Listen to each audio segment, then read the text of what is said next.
بسم اللہ الرحمن الرحیم۔ یاجوج ماجوج کے متعلق بہت سی افسانوی داستانیں مشہور ہیں، جس کی وجہ سے عام لوگ تو یہ خیال کرتے ہیں کہ یاجوج ماجوج تو کوئی انسانی مخلوق ہی نہیں ہے، لیکن اگر وہ انسان ہیں تو اس وقت کہاں پر ہیں؟ سائنس کے اس جدید دور میں کہ جہاں زمین کا کونا کونا چھان لیا گیا ہے، مگر اب بھی یاجوج ماجوج نہیں ڈھونڈے جا سکے، آخر کیوں؟ کیا یہ بات درست ہے کہ یاجوج ماجوج کی قومیں حضرت حوا کے بغیر ہی حضرت آدم علیہ السلام کے نطفے سے پیدا ہوئی تھی؟ آئیے آج یاجوج ماجوج کی قوموں کا ذکر قرآن و حدیث کی روشنی میں کرتے ہیں۔ سب سے پہلے تو یہ بات کرتے ہیں کہ ان قوموں کی تخلیق کیسے ہوئی۔ اس بارے میں علامہ حافظ ابن حجر عسقلانی فتح الباری میں ایک ضعیف روایت حضرت کعب رضی اللہ تعالی عنہ کے حوالے سے پیش کرتے ہیں۔ یاجوج ماجوج حضرت آدم کی اولاد میں سے ہیں کہ ایک دفعہ ان کا نطفہ زمین میں گل مل گیا اور زمین میں پھر ان کی تخلیق ہوئی۔ مصنف اس روایت کو خود ہی یہ کہہ کر جھٹلا دیتے ہیں کہ انبیاء علیہ السلام احتلام سے پاک ہوتے ہیں، اس لیے یہ ممکن نہیں ہے، اور ویسے بھی یہ ایک بہت ہی ضعیف روایت ہے کہ جس کی سند صحیح نہیں۔ مختلف روایات اور تاریخ کی کتابوں سے جو ثابت ہے وہ یہ ہے کہ یاجوج ماجوج دو قبیلے تھے جو کہ حضرت نوح علیہ السلام کے بیٹے یافس کی اولاد میں سے تھے۔ یاجوج اور ماجوج دو سردار تھے جنہوں نے ایک دوسرے کی بہنوں سے شادی کی اور قسم کھائی کہ وہ اب اپنے خون میں ملاوٹ نہیں کریں گے، اس لیے انہوں نے اپنے بیٹے بیٹیوں کی شادیاں بھی آپس میں کی۔ ان کی نسل بہت پروان چڑھی۔ کہا جاتا ہے کہ ان کی عورتیں ایک ہی عمل میں بیک وقت 4 بچے جنتی تھیں، جس کی وجہ سے ان کی نسل بہت زیادہ پھیل گئی۔ یہ انسان اور کافر ہیں، یہ جس جاندار کے پاس سے گزرتے اسے کھا جاتے تھے۔ یہ موسم بہار میں اپنے غاروں سے نکل کر سبزہ کھاتے اور خشک چیزیں اٹھا کر لے جاتے تھے۔ ان کے پنجے اور دانت درندوں جیسے اور ان کے بال اتنے لمبے ہیں کہ جسم چھپا لیتے۔ اس وقت بھی دنیا میں ہماری آبادی کے ایک انسان کے بدلے میں یاجوج ماجوج کی قوم کے 10 افراد موجود ہیں، یعنی یاجوج ماجوج کی قوم ہم سے 10 گنا زیادہ ہیں۔ صحیح بخاری کی حدیث نمبر 3348 کی روایت ہے کہ نبی کریم صلی اللہ علیہ وآلہ وسلم نے فرمایا کہ ہر 1000 میں سے 999 جہنمی ہوں گے، تمہیں بشارت ہو وہ ایک آدمی تم میں سے ہوگا اور 1000 دوزخی یاجوج ماجوج کی قوم سے ہوں گے۔ پھر نبی کریم صلی اللہ علیہ وآلہ وسلم نے فرمایا، اس ذات کی قسم جس کے ہاتھ میں میری جان ہے، مجھے امید ہے کہ تم امت مسلمہ تمام جنت والوں کے 1/3 ہوگے۔ اس حدیث سے ہم اندازہ کر سکتے ہیں کہ یاجوج ماجوج کی تعداد کتنی ہوگی۔ تاریخی شواہد سے معلوم ہوتا ہے کہ یہ لوگ شمال مشرقی ایشیا میں زندگی بسر کرتے تھے اور اپنے وحشیانہ حملوں کے نتیجے میں ایشیا کے جنوبی اور مغربی علاقوں میں مصیبت برپا کرتے تھے۔ بعض تاریخ دانوں نے ان کے رہائشی علاقے کو ماسکو اور توبلسلے کے آس پاس بتایا ہے، اور بعض کا خیال ہے کہ یاجوج ماجوج کا شہر تبت اور چین سے بحیرہ منجمد شمالی تک اور مغرب میں ترکستان تک پھیلے ہوئے تھے۔ قیامت کی 10 عظیم نشانیوں میں سے ایک یاجوج ماجوج کا ظہور بھی ہے۔ اللہ پاک قرآن مجید میں فرماتا ہے، یہاں تک کہ یاجوج اور ماجوج کھول دیے جائیں گے اور وہ ہر بلندی سے دوڑتے ہوئے آئیں گے۔ یاجوج اور ماجوج کا وجود ذوالقرنین کے عہد سے تعلق رکھتا ہے۔ حضرت ذوالقرنین ایک بہت ہی نیک انسان اور ایک عظیم بادشاہ تھے۔ اللہ تعالیٰ نے انہیں قوت و طاقت سے نوازا تھا۔ انہوں نے مشرق سے مغرب تک اپنی حکومت قائم کر لی تھی۔ تمام بادشاہوں اور ممالک پر انہی کی مطلق العنانی تھی اور انہوں نے مشرق اور مغرب کے دور دراز کے سفر طے کیے۔ ان کا تذکرہ قرآن مجید کی سورہ کہف کی آیت نمبر 83 تا 98 میں ملتا ہے، جس کی تفسیر ہمیں احادیث میں بھی ملتی ہے۔ اسی زمانے میں یاجوج ماجوج نے بھی قتل و غارت کا بازار گرم کر رکھا تھا۔ وہ ایسے وحشی تھے کہ انسان کو زندہ چیر پھاڑ دیتے تھے اور خون کی ندیاں بہانا ان کا معمول تھا۔ جب بھی کوئی علاقہ فتح کرتے تو وہاں موجود ان لڑکیوں کا خون پی جاتے، جس سے وہ خود کو دوبارہ جوان محسوس کرتے۔ پھر جب حضرت ذوالقرنین فتوحات کرتے یاجوج ماجوج کے قریب پہنچتے ہیں تو وہاں کے لوگ ان سے شکایت کرتے ہیں کہ ہمیں کسی طرح اس ظالم قوم سے نجات دلائیں۔ اللہ پاک سورہ کہف کی آیت نمبر 93 تا 98 میں فرماتا ہے، یہاں تک کہ جب 2 دیواروں کے درمیان پہنچا، ان دونوں کے پرے اس نے ایک ایسی قوم پائی جو بات سمجھنے کے قریب بھی نہ تھی۔ انہوں نے کہا، اے ذوالقرنین، یاجوج ماجوج اس ملک میں بڑے باری فسادی ہیں، تو کیا ہم آپ کے لیے کچھ خرچ کا انتظام کر دیں، اس شرط شرط پر کہ آپ ہمارے لیے ان کے درمیان ایک دیوار بنا دیں۔ اس نے جواب دیا کہ میرے اختیار میں میرے پروردگار نے جو دے رکھا ہے وہی بہتر ہے، تم صرف قوت و طاقت سے میری مدد کرو، میں تم میں اور ان میں مضبوط حجاب بنا دیتا ہوں، مجھے لوہے کی چادریں لا دو۔ یہاں تک کہ جب ان دونوں پہاڑوں کے درمیان دیوار برابر کر دی تو حکم دیا کہ آگ تیز جلاؤ۔ لوہے کی ان چادروں کو بالکل آگ کر دیا تو فرمایا میرے پاس لاؤ، اس پر پگھلا ہوا تانبا ڈال دو۔ بس تو ان میں اس دیوار کے اوپر چڑھنے کی طاقت تھی اور نہ ہی اس میں کوئی سوراخ کر سکتے تھے۔ کہا یہ صرف میرے رب کی مہربانی ہے، ہاں جب میرے رب کا وعدہ آئے گا تو اسے زمین بوس کر دے گا، بے شک میرے رب کا وعدہ سچا اور حق ہے۔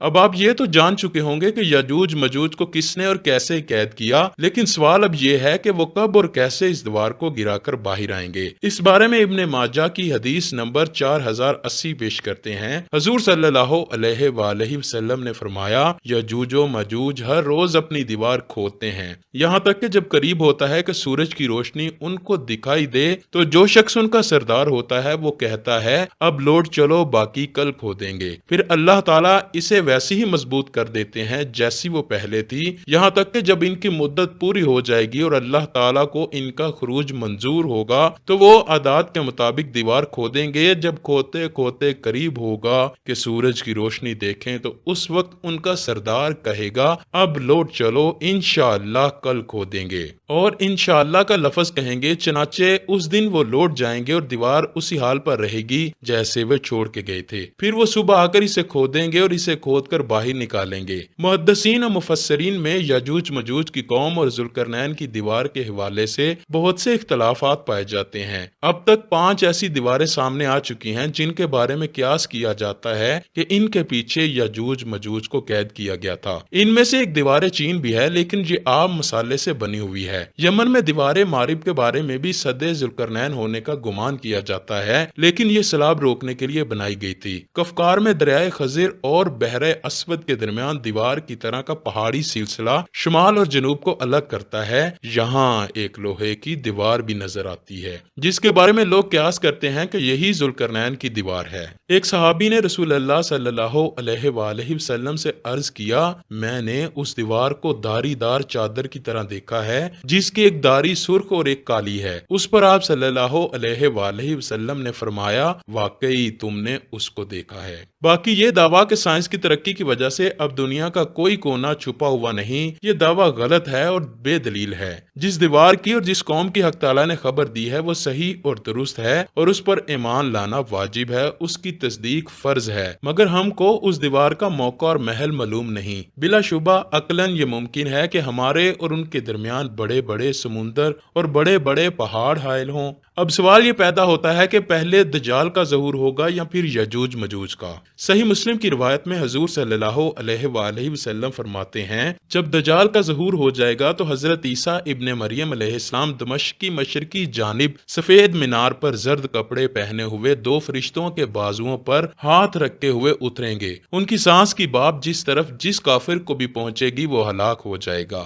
حضرت عیسیٰ علیہ السلام دجال کو باب لد کے مقام پر قتل کریں گے، پھر اللہ پاک کے حکم سے حضرت عیسیٰ مومنین کو کوہ طور پر لے جائیں گے کیونکہ اس وقت یاجوج مجوج کا ظہور ہوگا جن کو کبھی شکست نہ ہوئی ہے۔ یاجوج مجوج ہر بلندی سے پھیل جائیں گے۔ جب یاجوج مجوج ظاہر ہوں گے تو اتنی زیادہ تعداد میں ہوں گے کہ ان کا پہلا گروہ ہی بحیرہ تبریہ کا سارا پانی پی جائے گا، اور جب ان کا آخری گروہ بحیرہ تبریہ پہنچے گا تو گمان کرے گا کہ کبھی یہاں پانی ہوتا تھا۔ زمین کو فتح کرتے کرتے وہ بیت المقدس تک پہنچیں گے تو کہیں گے ہم نے ساری دنیا فتح کر لی، اب آسمان کو بھی فتح کیا جائے تو وہ آسمان پر تیر پھینکیں گے جو خون آلود ہو کر واپس آ جائیں گے، تو یاجوج مجوج کہیں گے کہ ہم نے آسمان بھی فتح کر لیا۔ دنیا میں قحط پڑے گا کیونکہ وہ سارا پانی پی جائیں گے اور ساری فصلیں کھا جائیں گے۔ پھر حضرت عیسیٰ علیہ السلام ان کے ساتھی جو کہ کوہ طور پر محصور ہوں گے وہ اللہ سے دعا کریں گے تو اللہ پاک حضرت عیسیٰ کی دعا قبول کرے گا تو یجوج مجوج کی گردنوں میں ایک کیڑا پیدا ہو جائے گا جس سے ساری قوم ہلاک ہو جائے گی۔ ہر طرف یجوج مجوج کی لاشیں ہوں گی، گندگی، بدبو اور خون کی ندیاں بہ رہی ہوں گی، یہاں تک کہ زمین پر پیر رکھنے کو جگہ نہ ملے گی۔ تو پھر حضرت عیسیٰ علیہ السلام اللہ پاک سے دعا کریں گے تو اللہ پاک بڑے بڑے پرندوں کو بھیجے گا جو ان کی لاشوں کو اٹھا کر کہیں دور لے جائیں گے جہاں اللہ پاک ان کو حکم دے گا۔